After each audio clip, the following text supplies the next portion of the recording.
The study of baseball is about having questions and finding answers. We've always tried to answer those questions, baseball questions, with numbers: batting average, home runs, ERA. That has not changed. We have questions, we want answers. Sometimes the Statcast metrics might seem daunting. They're not. You have questions, you attempt to answer them.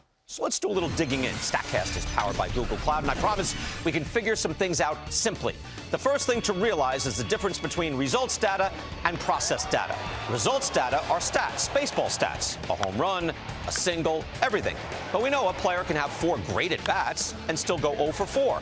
Here's Andrew McCutchen back in July. He was definitely 0 for 4. Nothing can change that, but he hit all 4 over 95 miles per hour. If you're trying to project future performance, it's very helpful to know how a player hit the ball. Hitting the ball hard is important, and that number, 95 miles per hour, also important. This year, a ball hit 95 miles per hour and up brings a batting average of .488 and a slugging percentage of .955. Those are astronomical numbers. Hitting the ball hard brings wild success.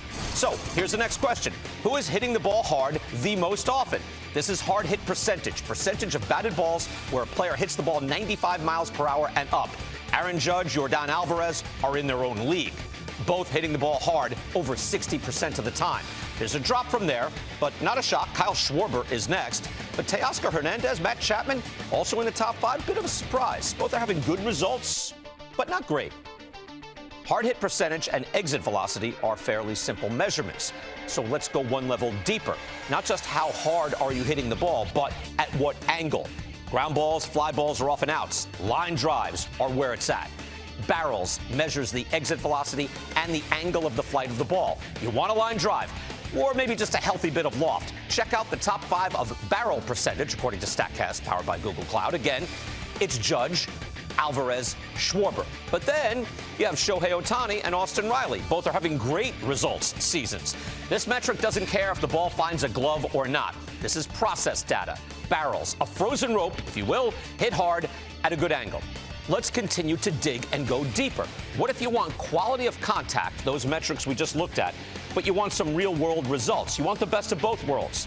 You want the sophisticated metric of xWOBA. Sounds space age, I know, but it just means expected. That's the X, expected weighted on-base average, or WOBA, WOBA. Weighted on-base measures all of the player's actual results, including walks. xWOBA throws in the quality of contact, exit velo, and the barrels. Judge and Alvarez are still on top, but now Freddie Freeman breaks in. He is the best batting average in baseball. Juan Soto is there. He leads baseball in walks. And Shohei Ohtani, who barrels the ball up a lot, hits it very hard, he's there too.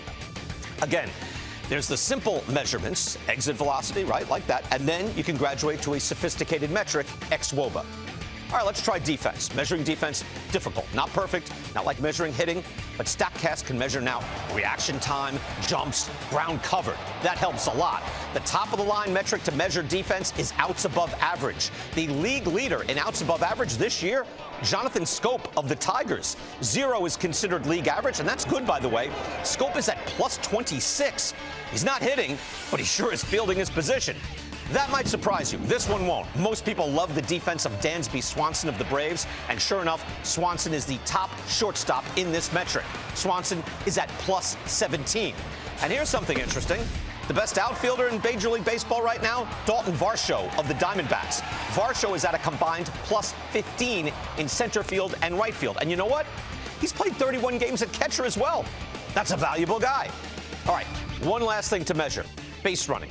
The Statcast metrics don't tell you how smart a base runner is, but it can absolutely, positively tell you how fast he is. And the new fastest man in baseball is Arizona rookie Corbin Carroll. Speed is a young man's game. Corbin is 21. He runs at 30.6 feet per second.